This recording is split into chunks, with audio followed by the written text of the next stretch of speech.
Hello, everyone. Welcome back to Josh Impact Insights.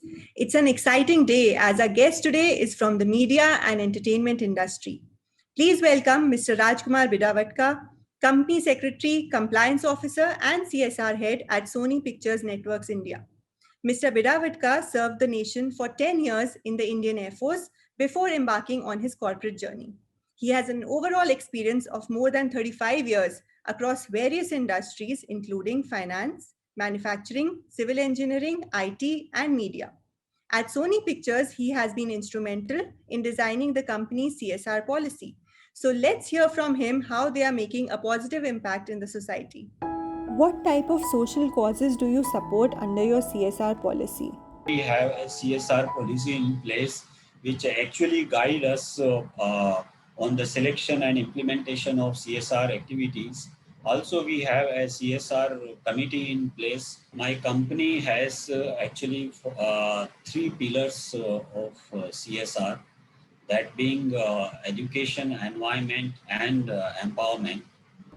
So, under these pillars you mentioned, how do you come across which NGOs to support? We keep getting references also, and NGOs also coming to us from their own resources. They find out about us and they approach us. So it is all mixture of the resources through which we identify NGOs. So, is there any specific criteria to select a project?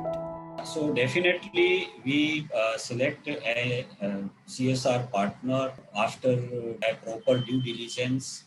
We are also a subsidiary of foreign company, so the contribution by us qualifies as foreign contribution. So we need also to see that our prospective partner has FCRA registration.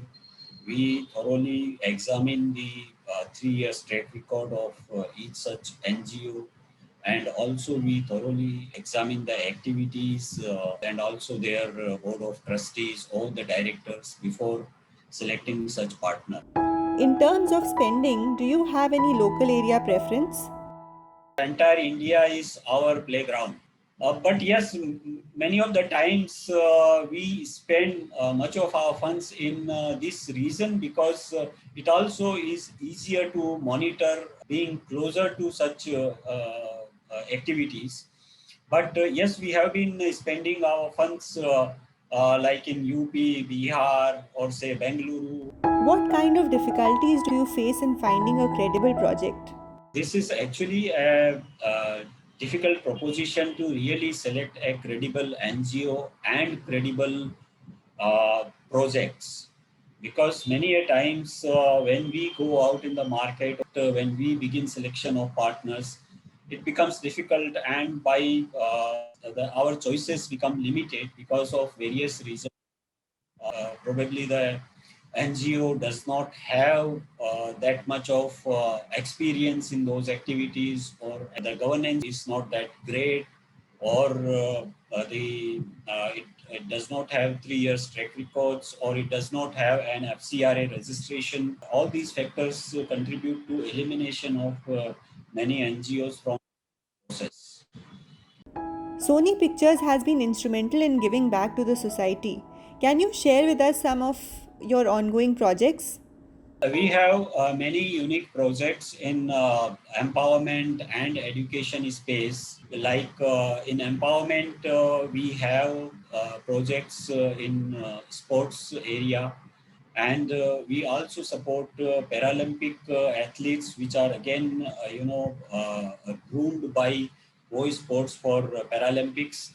Also, we have another unique program in the form of smart classroom systems. So we have deployed smart classroom systems across Mumbai and Thane and Raigad government schools. With such huge projects running parallelly, how do you monitor them or keep a check on the progress? So for monitoring, what we do is actually we not only obtain monthly, quarterly, and annual reports, but also visits to the location is also in our day-to-day activities, and we do a regular phone calls or video calls with the people. That is how we do the monitoring of the implementation of activities. Basically, the basic philosophy being that our 1 rupee spent should bring the maximum impact to the society. So it is needed the most there, and in that program, the rupee must be spent. Do you think it will help to have a technology based tool to help track the progress of the project on the ground? Definitely, technology will definitely help, and in fact, currently we are evaluating one or the other such programs or tools where we want to have a tool at our disposal, where we want our NGO partners to put the day-to-day activities at the click of button. We should have all the relevant reports or all the relevant progress at any given point of time. Are your projects eligible for impact assessment study and have you done it in the past? Impact assessment study was not a compulsion until 22nd of January 21.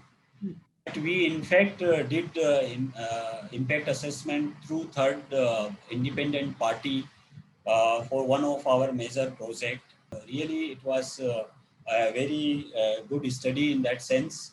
And now it has become a compulsion. And yes, we qualify. We are liable to get our certain of our projects uh, uh, undertake impact assessment of those projects. So, with these new regulations in place, how do you think they will affect your company? I am aware of the new regulations which have come from 22nd January 21. These regulations are actually far-reaching ones. Like a few provisions of the regulations, like every NGO, every such organization who wishes to undertake CSR-related activities needs to register itself with the Ministry of Corporate Affairs and obtain a CSR registration number. Many of the NGOs are not really equipped to file these forms with the government. They will have to again rush to the consultants for filing these forms. Then these regulations have brought in various aspects related to the unspent funds of each company. Like if you are unable to spend the funds during a particular year, then if those funds are attributable to any ongoing projects, then you can actually transfer those funds to a special unspent fund account and spend those funds within a period of 3 financial years. Thank you so much, sir, for your time and for your valuable insights.